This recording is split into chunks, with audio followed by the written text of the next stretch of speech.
আদি ও আসল উল্টা সোলেমানি হিনকা কেরামতি, এই বই থেকে আপনাদের আমি আজকে একটা আকর্ষণ বিদ্যা দেবো, খুবই কার্যকরী আকর্ষণ বিদ্যা। হ্যাঁ, এই বই থেকে দেবো, তো পুরোপুরি ভিডিওটি দেখবেন। এবং বইটি অর্ডার করতে ডিসপ্লেতে নাম্বার দেওয়া আছে, নাম্বারে আপনারা কল করুন, অথবা আমাদের ডিসক্রিপশনে, ভিডিও ডিসক্রিপশনে লিঙ্ক দেওয়া থাকবে, ডাইরেক্টলি আপনারা ওয়েবসাইটে গিয়েও অর্ডার দিতে পারেন, ঠিক আছে।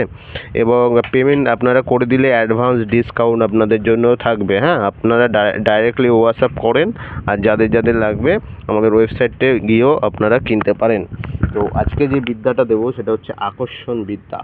এই বইয়ের থেকে আকর্ষণ বিদ্যা দেবো। বইটি কিন্তু সাদা চন্দনের কাঠের বই, সাদা চন্দন কাঠের পেজের বই, সাদা চন্দন কাঠ দিয়ে শ্বেত চন্দন কাঠের পেজ দিয়ে কিন্তু এই বইটা, পেজগুলো তৈরি করা হয়েছে। হ্যাঁ, এই পেজগুলো তৈরি করে সাদা চন্দন কাঠ দিয়ে। এবং এই যে বইয়ের প্রয়োগ, হ্যাঁ, নাম্বার 1 বই, অ্যান্টিক বই। আপনারা দেখতেই পাচ্ছেন, বইটি নেওয়ার সময় এই কাগজটা ভেরিফিকেশন করে নেবেন, এটা হচ্ছে সাদা চন্দন কাঠ, ঠিক আছে। এবং দেখেন আকর্ষণ বিদ্যার নকশা, এবং এর প্রয়োগ আজকে আমি বলবো কিভাবে আপনারা করতে পারবেন আকর্ষণ করার নকশা। এই যে নকশাটা, এই নকশাটা হচ্ছে, দেখতে পাচ্ছেন, একটা পাখির চিত্রের নকশা, এরকম পাখির চিত্রের নকশা। এই নকশাটা আপনাদের আঁকতে হবে ভোজ পাতায়, জাফরান কালি দিয়ে আপনারা আঁকবেন, বা আপনারা আমাদের কাছে কালি পেয়ে যাবেন, রশ্মি কালি বা জাফরান কালি দিয়ে আপনারা এটা করতে পারেন। এই নকশাটা অঙ্কন করবেন। নকশাটা অঙ্কন করার পর শনিবার, হ্যাঁ, এবং এই নকশা অঙ্কন করার পর যাকে মানে আকর্ষণ করবেন তার নাম কিন্তু লিখতে হবে। নাম লিখতে হবে, এই যে মাঝখানটায় নাম লিখতে হবে, এইখানটায় নাম লিখতে হবে সেই নারী যাকে আকর্ষণ করবেন আপনারা। তারপরে নকশাটা লেখার পর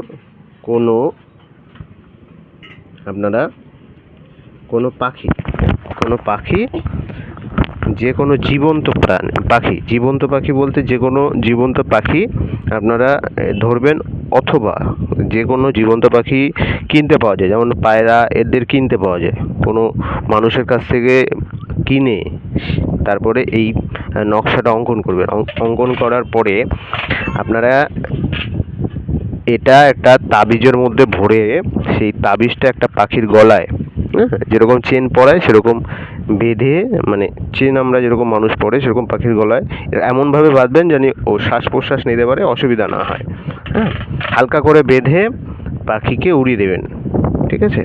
তাহলে কিন্তু আপনার এই যে সমস্যা, এই সমস্যা কিন্তু সমাধান হয়ে যাবে, এবং যে নারীকে আপনারা আকর্ষণ করবেন সে কিন্তু আপনাদের প্রতি আকর্ষিত থাকবে।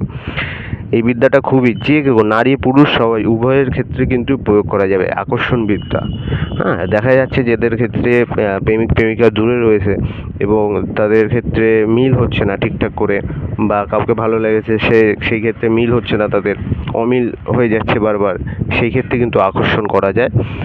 মতের পরিবর্তন দেখা যাচ্ছে, কতদিন রিলেশন ছিল এবং আফটার অল তার মতের পরিবর্তন হয়ে যাচ্ছে, মেয়েটা ছেলেকে আর পছন্দ করছে না, বা ছেলে মেয়েটাকে পছন্দ করছে না, বিয়ের জন্য রাজি হচ্ছে না, এসব ক্ষেত্রে কিন্তু আপনারা আকর্ষণ করতে পারেন। আকর্ষণ করলে কিন্তু সে যত দূরেই থাকুক না কেন, ধরা যাচ্ছে যে মেয়েটা থাকে বাংলাদেশে, হ্যাঁ, ছেলেটা থাকে বিদেশে, হ্যাঁ, এরকম মানে বহু দূর ডিস্টেন্স, সেই ক্ষেত্রেও কিন্তু আপনাদের এই বিদ্যা প্রয়োগ করা যায়। বিদ্যাটা একটা শনি মঙ্গলবার করতে হবে, জাফরান কালি দিয়ে লিখতে হবে, ভোজ পাতায় লিখতে হবে। লেখার পরে আপনারা কিন্তু ডাইরেক্টলি যে কোনো একটা জীবন্ত পাখির গলায় এই কবচটা বা নকশাটা বেঁধে আপনারা উড়িয়ে দিলে কিন্তু আপনাদের কাজটা হয়ে যাবে। আকর্ষণ বিদ্যা খুবই কার্যকরী একটা বিদ্যা, এই বইয়ের মধ্যে পাবেন। বইটা আপনারা যারা যারা অর্ডার করতে চান, ডিসপ্লেতে নাম্বার দেওয়া আছে, নাম্বারের মাধ্যমে আপনারা অর্ডার করতে পারেন।